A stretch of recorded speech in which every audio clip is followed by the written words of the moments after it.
Lionel Messi যুক্তরাষ্ট্রের সর্বোচ্চ বেসামরিক সম্মান প্রেসিডেন্টিয়াল মেডেল অফ ফ্রিডম লাভ করেছেন। শনিবার হোয়াইট হাউসে এক অনুষ্ঠানে প্রেসিডেন্ট জো বাইডেন এই সম্মান প্রদান করেন, তবে মেসি অনুষ্ঠানে উপস্থিত ছিলেন না।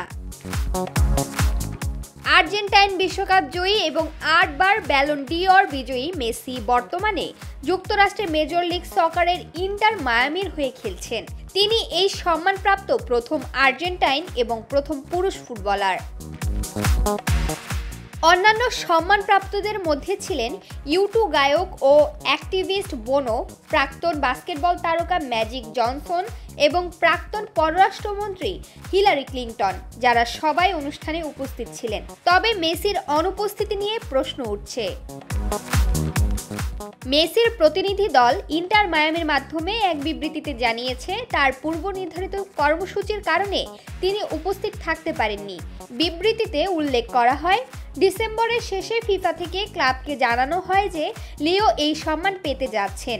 লিও ক্লাবের মাধ্যমে হোয়াইট হাউসে একটি চিঠি পাঠান, যেখানে তিনি বলেন যে তিনি এই সম্মানে গভীরভাবে সম্মানিত এবং এটি তার জন্য একটি বড় প্রাপ্তি। তবে পূর্ব নির্ধারিত কর্মসূচির কারণে তিনি উপস্থিত হতে পারছেন না।